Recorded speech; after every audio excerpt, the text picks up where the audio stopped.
Can you stand up? Yeah. Very good. Okay, number one on your agenda, discussion of the courthouse project. And we have Blaven Homes represented by Andrew Moore. So Andrew Moore is Captain Hershey, according to my note.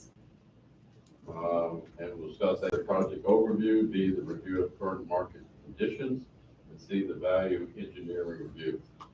I'll go ahead and turn that program over to you, sir. All right, thank you very much.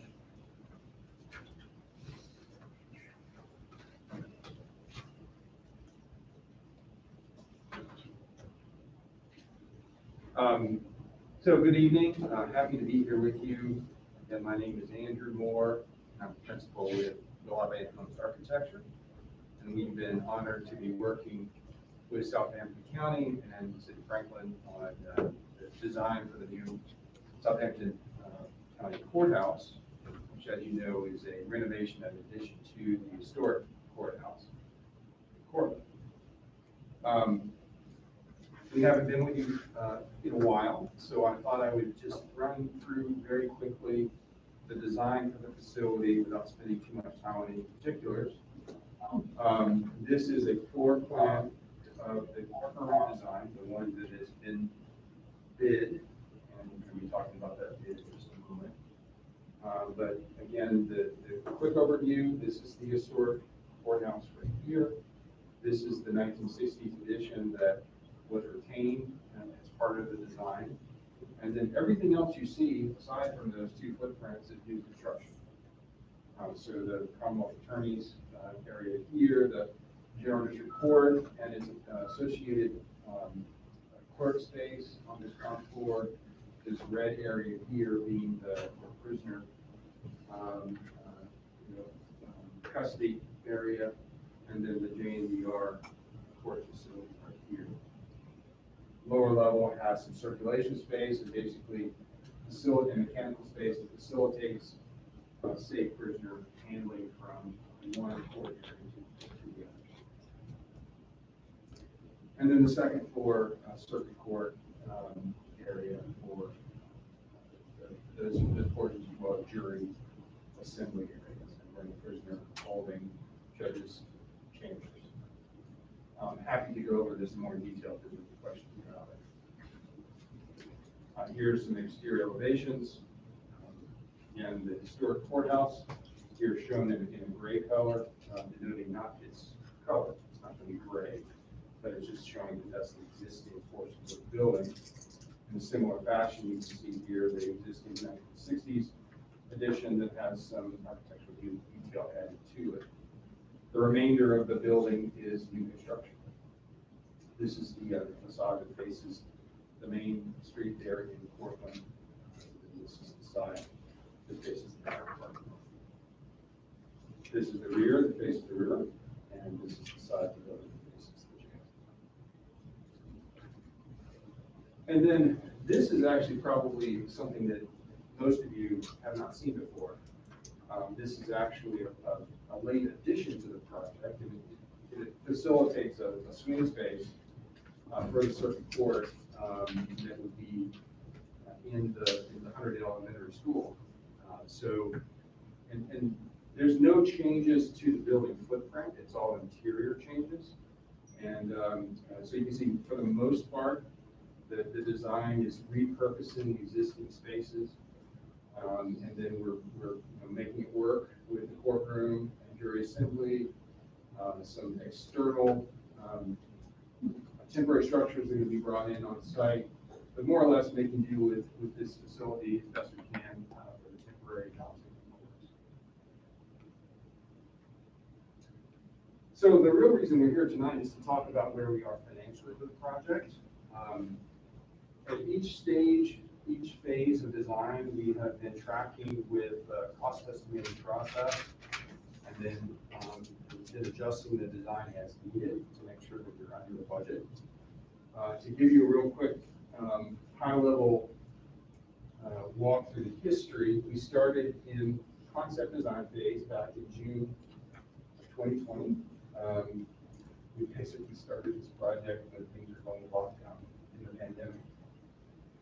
And the initial estimate which was given to us by a CM, a contractor who actually did not bid on the project, but gave us pricing, rough order of magnitude pricing, which is what RON stands for. Established a budget of 15.9 million. And before that point, we really didn't have a number that was established as a work to budget. So the county at that point adopted that rough order of magnitude pricing as the work to budget. So our next price check came in October of 2020, at which point we have an independent cost estimator on our team who estimated the project to come in at 15.6 million. So basically right at the budget.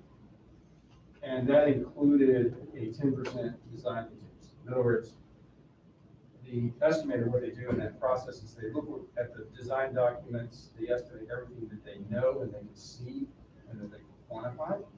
And then they basically put a 10% surcharge on the estimate that accounts for things that are not in the document, which is appropriate on your schematic design level. So there's many things that have not been drawn yet. So then our next price check came in January of 21. This is at the end of the design development phase.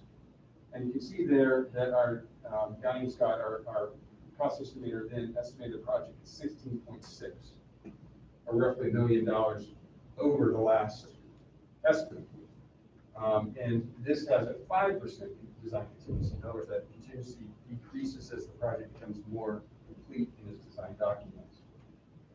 This was about a 4.6 or just under 5% overage over our budget, which is not uncommon. And we worked with the county to basically reduce the cost of the project so that we were down at that $15.9 million budget point. We were able to shave some things off of the project without meaningfully changing the program. So then we came to construction documents phase, and again got another cost estimate. And this is with a zero design contingency. So basically, the estimator is looking at the documents and pricing exactly as they're going to see it in the same fashion that a contractor would. And we saw at that point with the market conditions about a 3.5% overage over the $15.9 million estimate. However, this is the moment at which we started talking about the Hunterdale Elementary School project.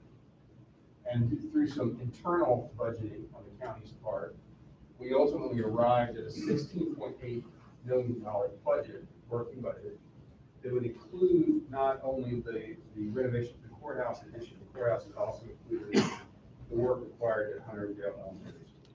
Okay?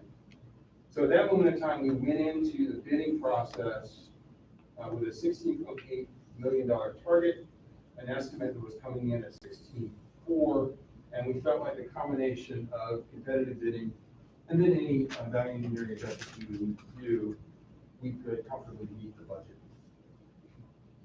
Well, surprise, in August of 21, we actually go to market, and the low bid comes at 22.1 million, or roughly 35% or 31% over the budget. We actually had two bids, one from Cambridge and one from Harlan.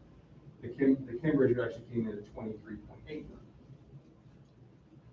So, and this, by the way, just as a footnote, the Heartland bid, the low bid, included just under $1 million for the school renovation project. So that's where we are today. And there's a few things we can talk about in terms of analysis on the market conditions, the reason why they came in where it is. So COVID has played havoc with construction prices. I'm sure that most of you in the room have touched that in some way. We've heard about, $100 2x4s and things like that. But, the kind of high level analysis is that we have an increased demand for the available materials caused by supply chain disruption, loss of labor, transportation, all the impacts we know about with COVID. And so material costs rise because of supply and demand, as well as increased demand for workers. You know, people just, they cannot find people to work on projects right now, so labor costs rise. And then, because of the volatility, what we're finding, you know, when bidders bid a project, the point at which they're giving the bid is not the point at which they're actually buying the materials or the labor, right? So there's a time gap. And the way that bidders cover that risk is they increase their bids, or to cover the cost in case things go up. And so the calculus right now, at this moment in time, is that bidders are carrying a greater contingency than they normally do. So here's some examples. These are again from our cost estimator who is tracking these market conditions very closely. Since January 2020, so since the beginning of this year, when we established our primary working budget for the project, the latest one. Lumber products are up 340%. Steel is up 320%. HVAC equipment, which is one of the biggest components of a project, is up 35%. Plastic, 215%. Architectural metals, 84%. Unprecedented increases in costs. Some other factors that I think we should at least acknowledge is that we had 6 bidders that were pre-qualified for the project, and 3 dropped out during the bid period, and we only got 2 bids. So competition was not great. And then there was that one thing that was not accounted for in the estimate. I mentioned that the estimate was done before the elementary school project was included. There's actually an extension to the construction duration because of that sequencing of having to do the swing space first and then of course move out the courthouse. So that actually adds project scope and adds money because of the time factor. So we got the estimate, and after we picked our jaws up off the floor, we got to work and tried to come up with some credible ways that we could reduce the cost of the project. Now, I'm going to be the first to admit that there's not a realistic way we can get 30% out of this project and still do the project. I mean, that's just not going to happen in today's market conditions. However, we have done a number of things that we feel like are ideas that we put on the table that will get some money out of the project.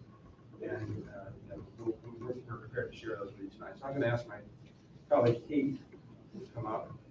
She's been working closely with the contractor and with the county to vet these ideas. She can share those with you. Sure. So Andrew's just kind of share one bad news about this construction project. We're hoping to kind of soften that with some of what we've been able to do in the past few weeks with the help of our low bidder and also with the cooperation of the county and the city considering this project where we're likely to reduce some things that maybe were elected on this project.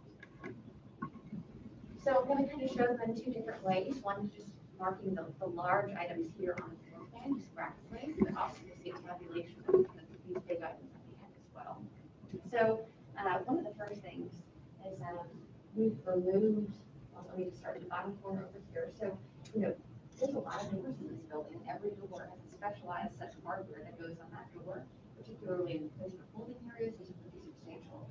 And so we looked at the project with the contractor and kind of vetted, okay, we're not touching anything in the holding area, we can review that with Sheriff White, but in certain areas in the building where we can make alternative selections, for example, a different decorative element, the pole is less expensive or the hinge is less expensive, so certain selections like that, we're actually able to save a significant amount of money on the project component. Down here, we typically do what's called a mock-up panel on the project, so that's where the contractor actually builds a piece of the wall and shows you how they intend to build it. And we're instead going to use an alternative approach where they actually mock up elements of the construction in place, so they don't have to actually build a separate piece of wall for us to review. That's going to make it easier as well. One of the largest things that we're changing is the scope of the interior millwork project, which is a courthouse and a public building, has some significant interior finishes to it, and that millwork, that woodwork, is one of those significant elements. And so we've reduced some of that while maintaining appropriate level of character for the building for the courthouse use, by using certain different types of wood, by simplifying some of the construction, and that's let's see, the pneumatic tube delivery system is something that was requested as a preference by one of the clerks in the building.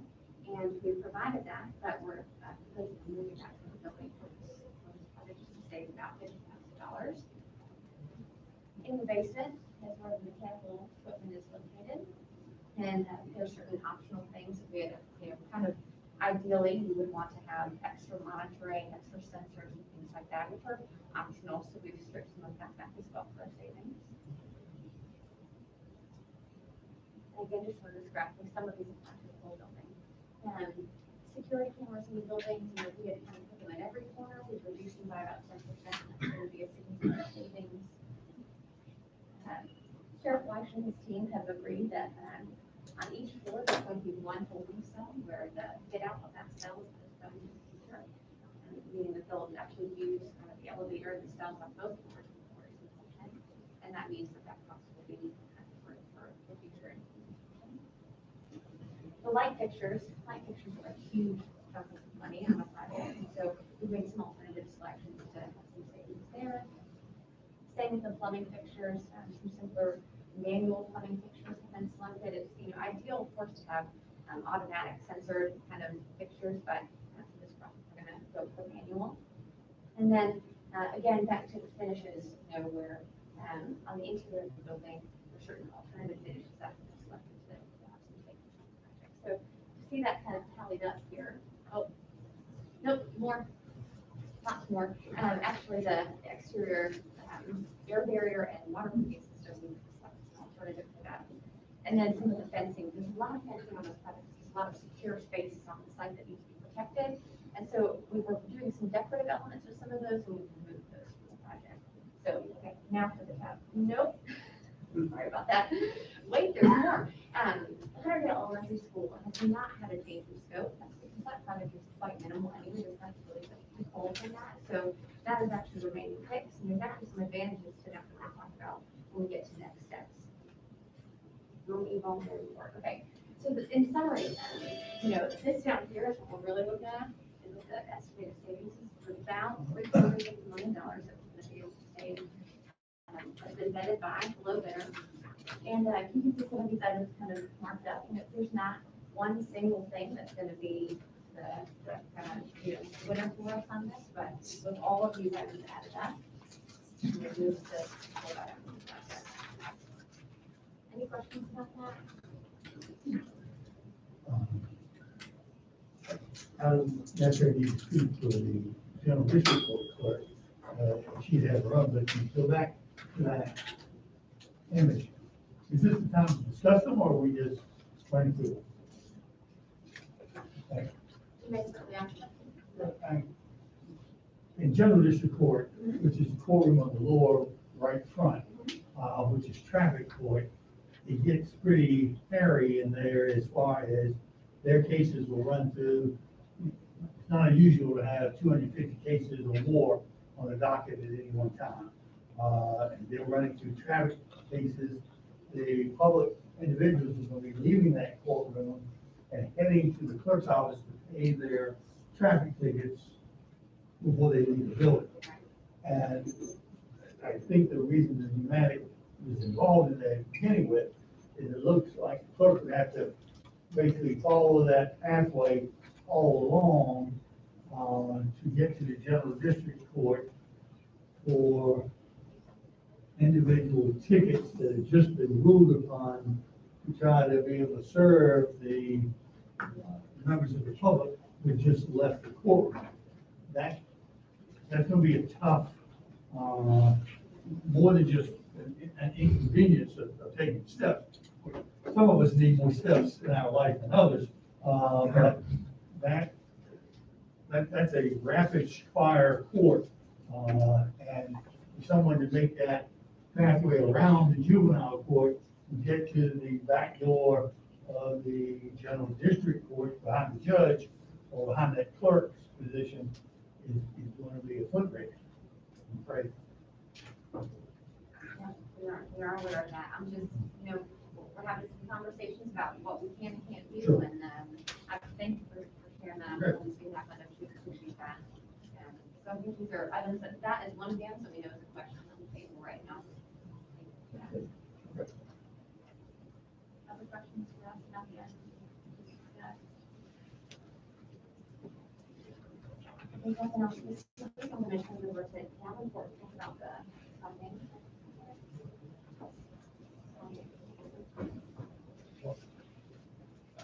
I asked a question.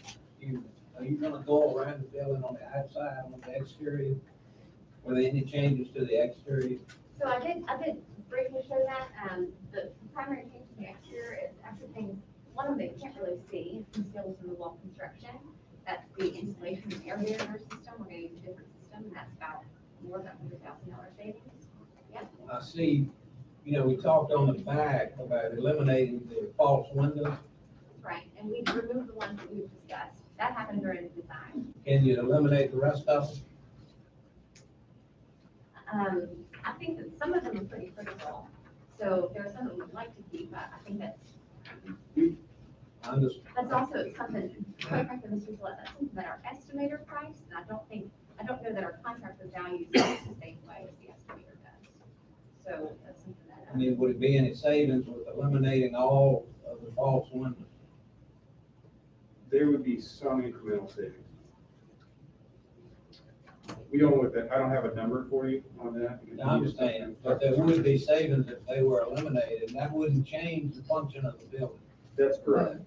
I think that, the question I would put on the table is that certainly these high visibility areas, having some articulation on the architecture is pretty important for a building that's gonna be around for, we hope, 100 years.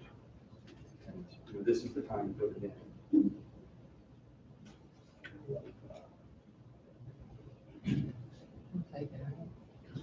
Yeah. Okay. I'm I mean, sorry. excuse me. Okay, I have one quick question, that is about material and so forth. Do you think the material will decrease before we start construction?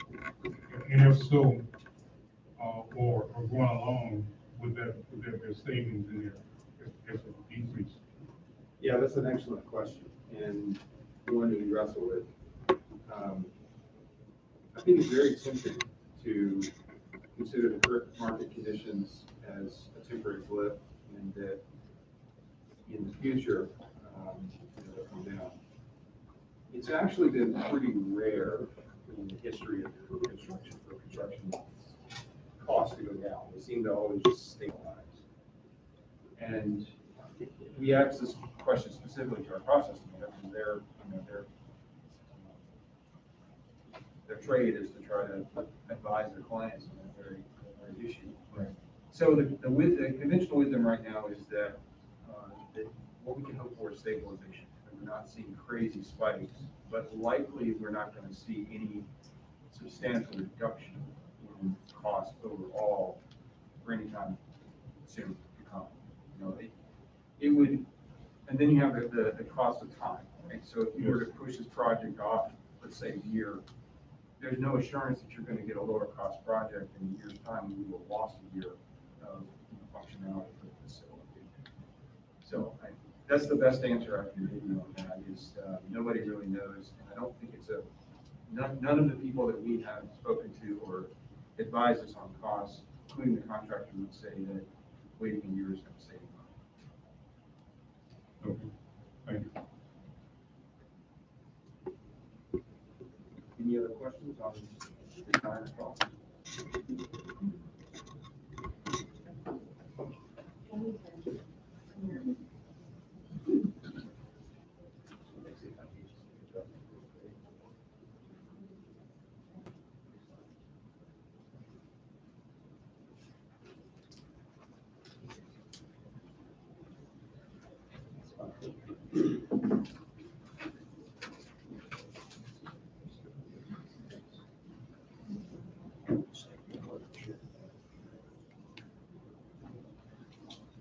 Good afternoon. This is opportunity to quiz us, ask us anything you want, but hopefully I can provide a little bit of context, I'm Dave Rose with Davenport, and appreciate one of my colleagues, Steve Guys, is here.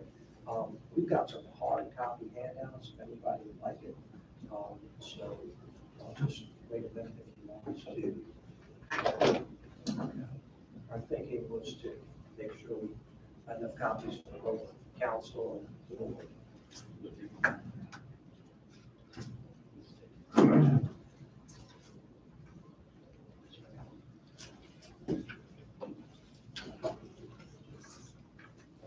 Council, John, two in there. Mayor.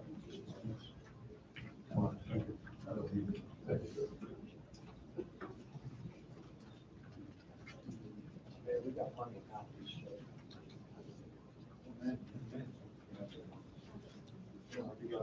We did.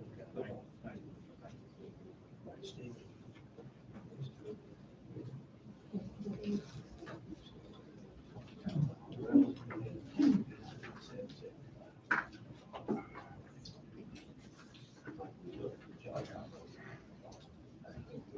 We have some extras, if anybody else needs.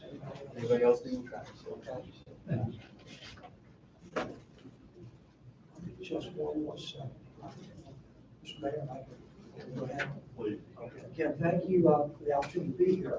For the benefit of city council, we're going to be talking about actually not only the courthouse construction completion, but also the radio system. So I think that's going to be part of the context here. Obviously, the radio system is related, pertains to the county only. So with that said, just a little bit of a background. We have the good fortune of working with both the county and the city as financial advisors for many years. I do very much appreciate that on behalf of my colleagues. Seen here back at the start of fiscal year 22, back in 2021 itself, the thought was this project was going to be roughly $20 million, and 16.8 was going to be the construction cost, and with other pieces together, getting into roughly that $20 million. So what we did, while interest rates were favorable back in March, is to borrow $16 million for the county. And so the focus then was to make sure that we didn't borrow too much money, but again, we wanted to make sure that we borrowed as much as possible while interest rates looked very, very good. We did that successfully, and on top of that, you may recall, we also were able to refinance some debt of the county, and by doing that, we saved a little over $1 million, and that was something that was critical, because we put those pieces together by virtue of being able to borrow at such a good interest rate, and by being able to refinance debt. In part, we were able to refinance debt because the county's credit ratings were very strong, very desirable.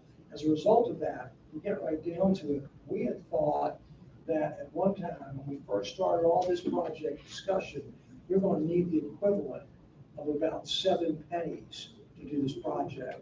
And we ended up not needing any additional pennies to take care of the project. So that's the background, if you would, on this first page. So where are we? That was sort of the first page, the good news background. The second page here, a little more sobering, as the folks from Rade told you, as you know, when we factor in value engineering and all the various things that we have, I think what's critical is the bottom line. And that bottom line right here is it appears that from the county side, we need about $4.7 million additional solely for the courthouse project.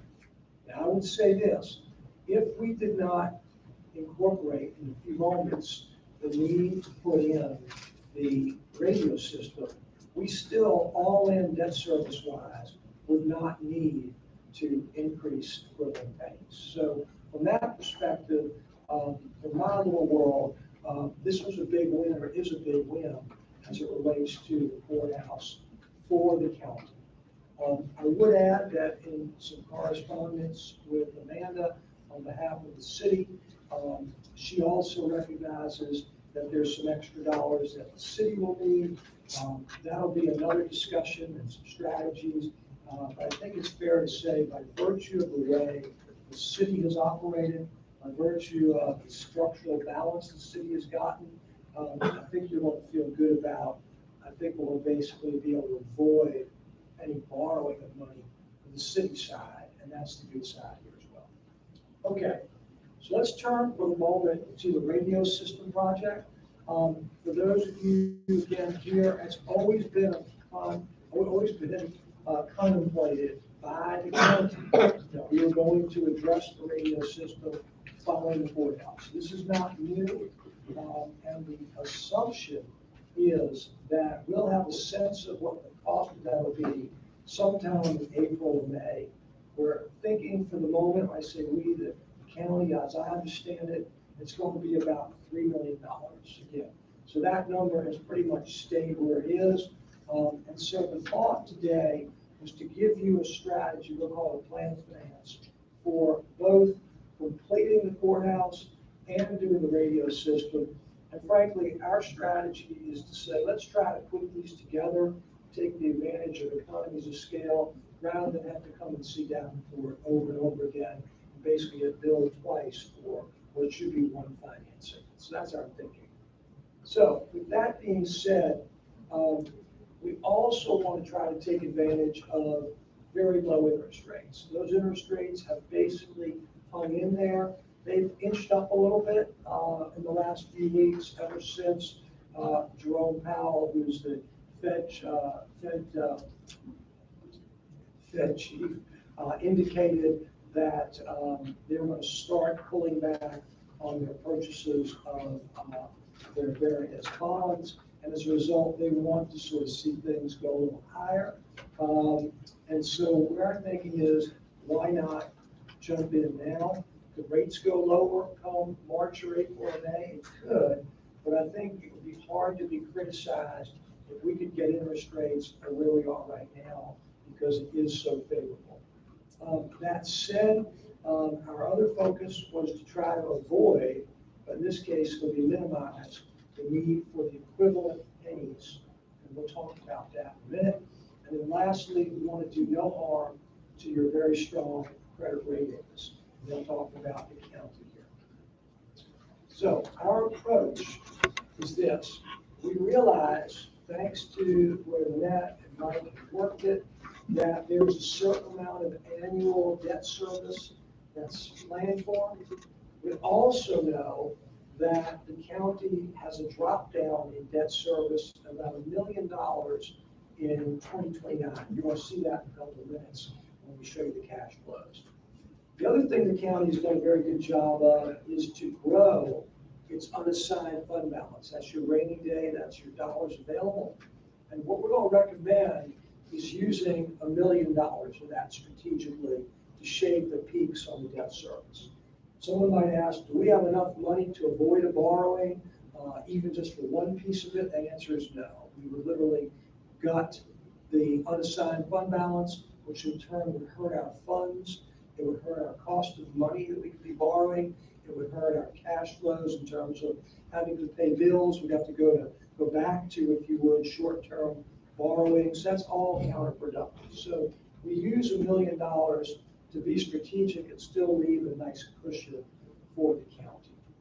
So the last thing I would say on this page is we also realize that there's going to be a revalue of property in the 2024 year, and that will be seen in 2025. Our thinking is, let's try to minimize what Mike Lynette asks this board to do so that we can get to an overall sort of happy equilibrium of both increased pennies, at the same time make sure we have enough dollars to take care of this increased borrowing. So here's our key assumptions. We're going to assume that the borrowing for the two projects together are slightly under $8 million. Someone might ask if we are a little bit off in that, because let's say the radio system comes in a little bit higher. I don't think we're too worried about it coming in lower, but if it does, we can use some of those extra dollars to pay down debt service. That's not a problem. We can always use that. If we end up needing a few more dollars, I think we've set this up in such a way that we cross that bridge when we get there, but hopefully that'll be a relatively modest surprise.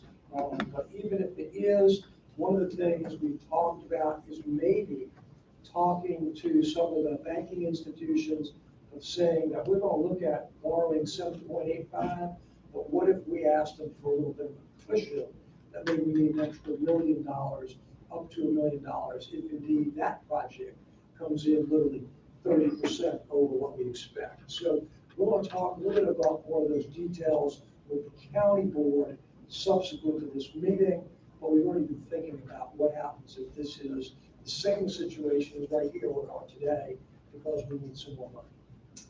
Next point, we've used, for your planning purposes, a 3% interest rate and a 15-year term. You may recall, we have borrowed the courthouse monies over 20 years, and the interest rate we got all in was less than 3%. Having said that, we are hopeful we built in a little cushion here. We're also recognizing that we can potentially be a little longer than 15 years. So we've got a couple of, we'll call it pressure valves that might get relieved if we get some surprises. But that's at least for the moment, we see the cash flows, what we're using.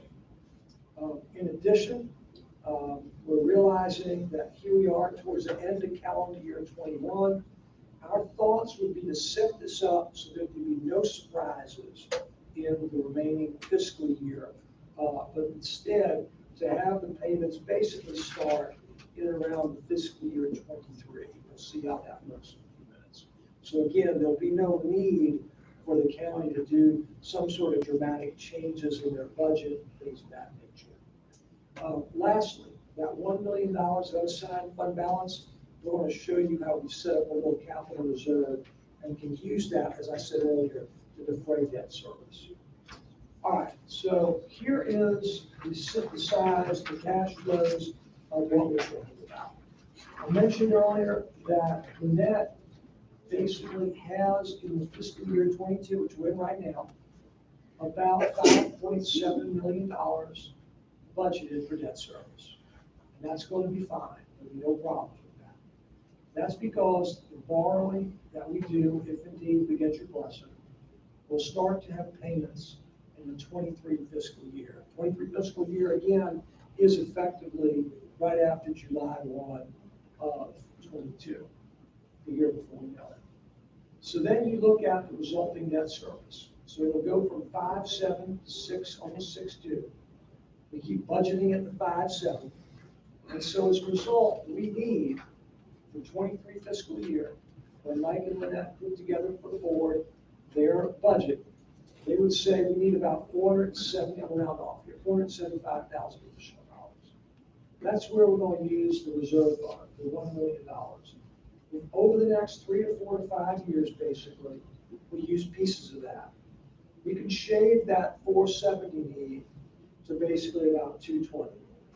And so what we're thinking about is over the next 5 or 6 years, until that drop down comes, roughly $1 million, 5.7 down to almost, you can see there, 4.4, 4.5. That drop down, we're going to need the equivalent of about a little less than $0.015.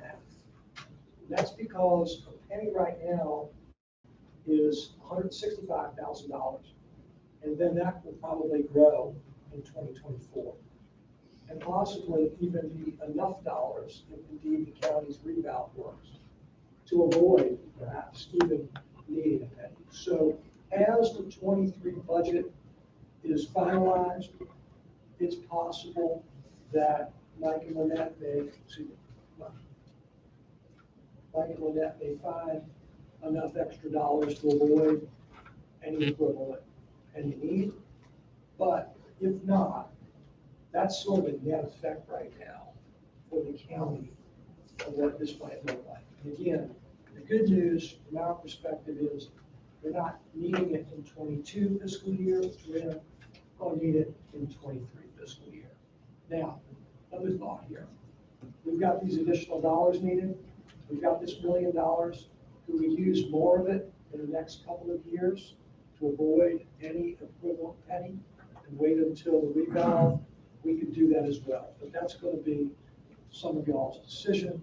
But we wanted you to see our thinking at least. And we wanted you to see when all is said and done, we talked about billions of dollars and a whole lot. What does it really boil down to relative to the county budget? And while no one wants to see additional dollars, I think relatively speaking, it's not as dramatic as perhaps it could have been. And again, a lot of that's because the county's in good shape financially, the county has good reserves, and as a result, we can use some of these things.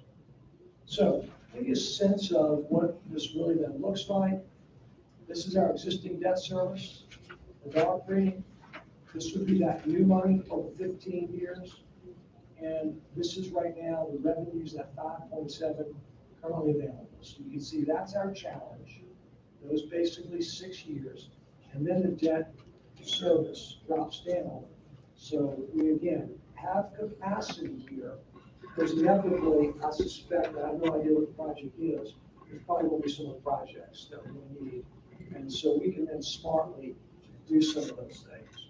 Am I going too fast? Is that- So, a couple more thoughts. We like to say to ourselves, we're going to issue debt, we've got very good credit ratings. What does that mean relative to some critical debt factors, best practices? One of them is just the sheer amount of debt compared to your assessed value. And that assessed value, if it only grows at about 2% a year. So we say to ourselves, it really is at highest level, it's about 3% debt to AV, as I say. That is considered in best practices a solid number. Don't really want to go above that, frankly. But again, it starts to trail down quickly.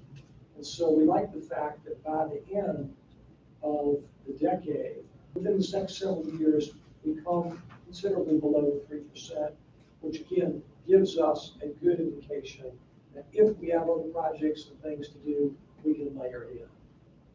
Same thing here is debt service is percentage of our expenditures. That's a fancy way of saying that's our credit card. So here it is. We don't typically like to use more than 10 cents of the county's dollars budget, if you would. 10 cents on every dollar for debt service. And that's basically where we are right now. If indeed we issue this new debt, we're going to stay right about 10% for several years, then it starts to drop down. So again, we'd like to stay in that sweet spot or not go above that sweet spot. That's the idea. So what's our observations?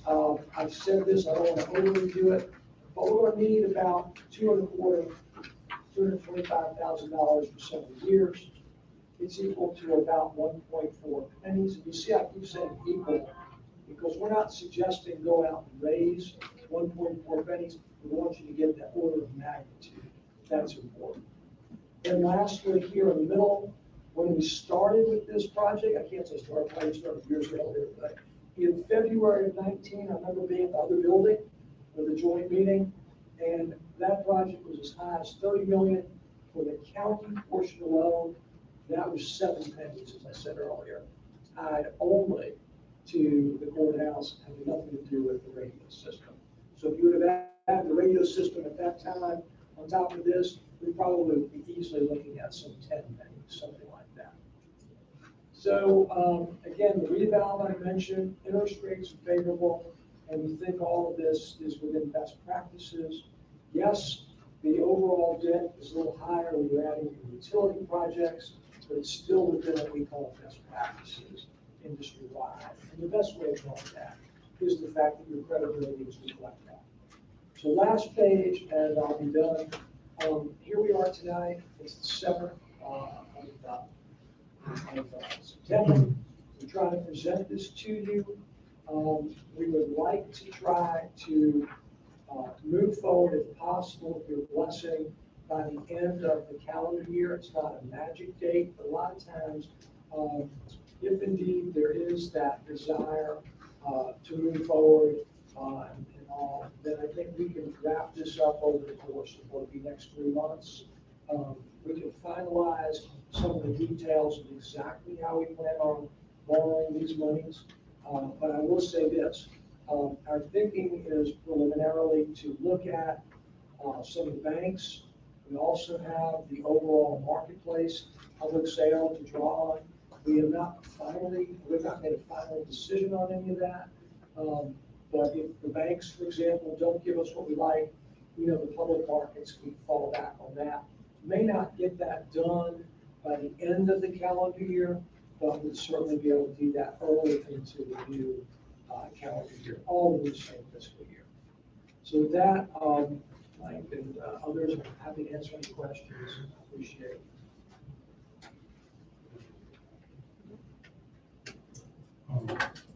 Yes. I have one on interest rates, basically, with the loans that are already in place, basically, the year on those loans, getting the additional money, and with pay 6 about 3%, is it possible at some point to consolidate those loans into one? There is, but right now, the way it's set up, you have to refinance the existing $16 million for the county, and that would not make sense. We have certain call provisions, Councilman, that would make that an expensive thing to do. Now, if 5, 6, 7 years out, we find that rates stay where they are, we may make a suggestion to the county at that point. So it's just really about the time when you're asking that question. I'm unfortunate to be here 6 years from now, we may suggest and just that, consolidating them for lots of benefits, but not right now. But I'm talking about immediately, because down the road, things change. That's exactly The rates. right. They do, exactly. Because that loan is no longer a 20-year loan, it becomes, let's say, a 14 or 15-year loan. And the call provision, which protects investors who want debt at least 10 years, they may only have 4 years left. So things change, and we've done that with the county, we've done it with you as well. Yes. At the city. So what a lot of people don't always realize is debt constantly changes as time, as we move through time. So it's a kind of somewhat complex, that the way debt structure is, because it's never the same from one day to the next, one year to the next.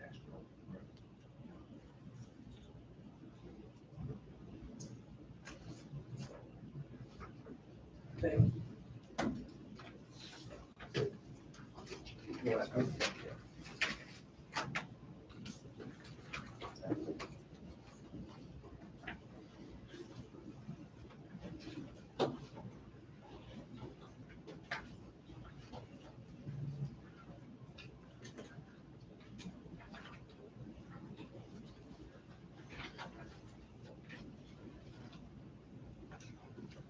So one more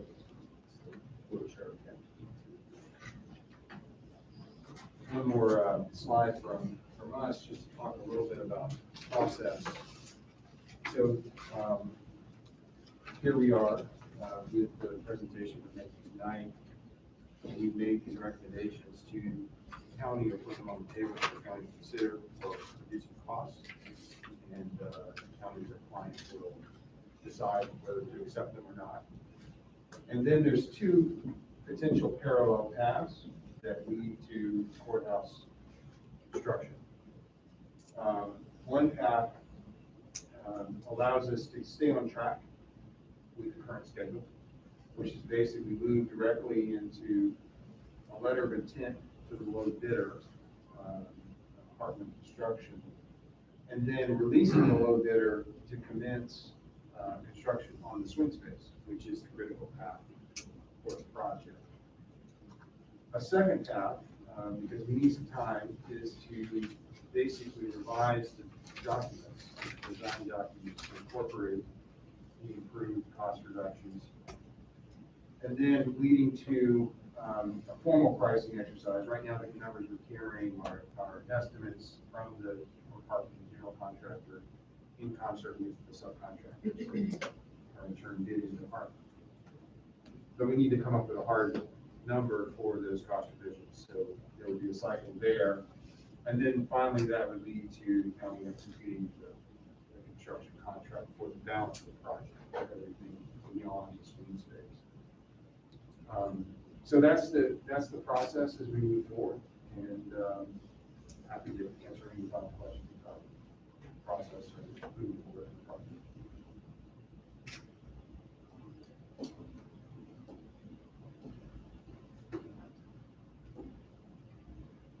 Thank you. I'm gonna put that flow chart back up there.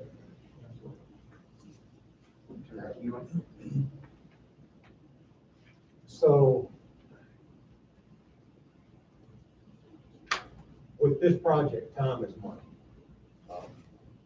We've already moved our lower court into temporary facilities over at the City of Franklin Courts building. We're preparing to move the balance of the courthouse users over to Hunterdale Elementary once we get that swing space adequate.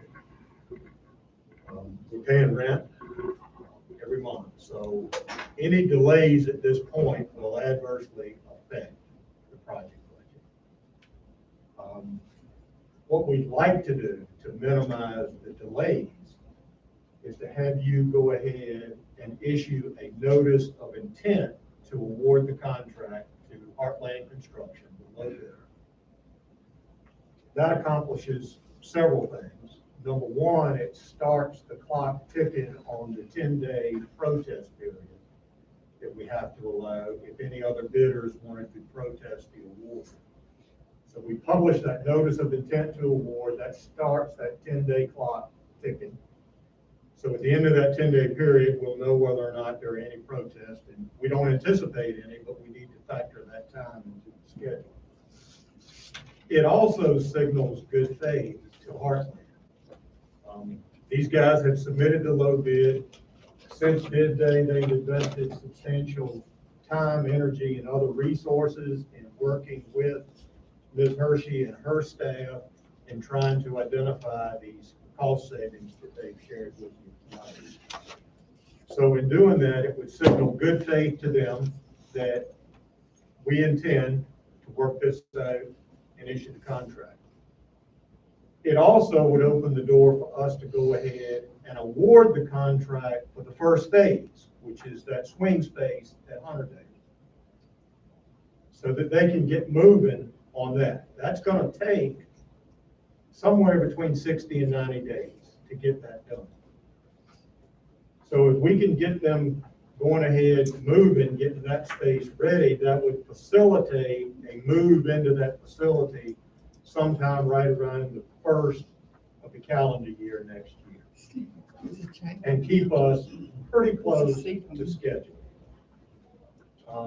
So that's where we are. That's why it's important, you know, as much as I'd like to say, let's just put all this on hold and think about it for another 3 weeks, time is money. So if you all feel good that you're going to be able to issue the contract to Heartland, we can go ahead and signal that. It also buys us another 2 to 3 weeks that we can continue to work with Heartland's team. As Ms. Hershey shared with you, we've shaved off in round numbers about $750,000 off of that low bid. We'll continue to work to try to shave a little bit more off. And hopefully by the time we get to your regular meeting on September the 28th, we'll have a final number for you to consider, and you can pull the trigger at that point on the project. So that's my comments, Mr. Chairman. Anybody have any comments? I personally think it'd be a mistake not to go ahead with it, full steam. Yeah, I'm with you. We need to move forward, get this thing done. There's not enough. Keep waiting, we're gonna keep losing money. I concur. You would. Any motion to that effect? So the motion would be to issue the notice of intent to award and to authorize us to go ahead and put the contract documents together for the first phase of the project, which is the repurposing of Hunterdale. If that happens before the 28th, I'd like your motion to authorize us to go ahead and sign that piece of it. And then we'll come back to you hopefully by the 28th with the revised bid number for the work for the renovation project. But that doesn't mean that we quit trying to shave off. No, we're gonna keep trying to shave right up to the 28th. I'm still concerned about those fake windows. we can talk about it. Yeah. You know, like you said, time is money, you know, the longer we stay here, the more expensive it's gonna be. We messed around and gone in circles the last 5, 6, 7 years. Now it's time to move on. We know what we have to do. So I hear what you're saying, Ms. Updike, about the windows. We can certainly look at that again. The other thing, Mr. Francis brought it up, and I think I forwarded to you all last week, a letter from Judge Bates. He has concerns about removing that pneumatic tube system out of the general district court. That's a $44,000 item. So we've got that included in that total savings of $750 right now. But you all need to be aware that the court may have objections to that. So we got some horse trading to do. Yes, sir. I'm all for that. Yeah, second motion. Who made the motion? I guess I did. Let's move ahead with Robert. the next steps of voted about. Yeah, I was gonna say, I made the motion to move forward, he seconded it. William Hart, you left second. Okay. Mr. Chairman, if I could, before we vote, I wouldn't mind hearing from our cohorts with the city of Franklin. Those that are present here with us today, just to see if they have any thing to offer, since they're in this too, I guess, is my point. I think we appreciate the offer. Yeah, at this point in time, we certainly don't want to be all holding up dominoes. So I think, you know, y'all are doing the dutiful thing and going back and looking at opportunities to cut costs. We appreciate that. But, you know, I mean, at the end of the day, you've got that big bogey that one of those schools too that you got to take care of. I would, you know, I speak for myself. I think you all just need to move along just like all of us. We'll do what we need to do. Mayor, do you have a voting quorum tonight? I do now. Yes. Okay. All I right. agree, I also agree, move forward. And so do I. Basically, I think it's the best deal on the table that we have right now. And if we don't move, you know, something could be very detrimental and cost everybody money. We don't need one, but if we need one for the record, we. Okay, any further discussion? We'll move on. Everybody in favor say aye. Aye. Opposed, no. Ayes have it, we move on.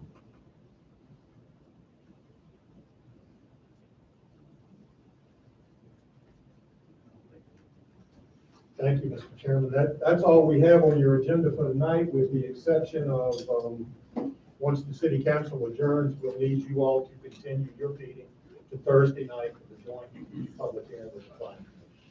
One other note, we do have hard copies of our presentation. I'll just leave them up here on the table.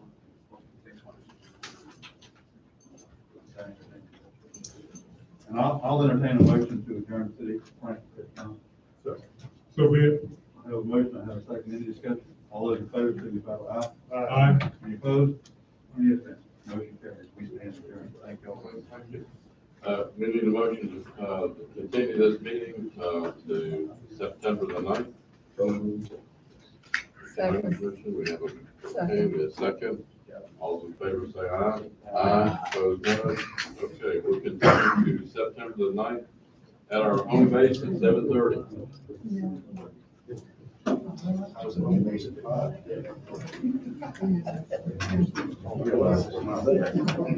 the floor.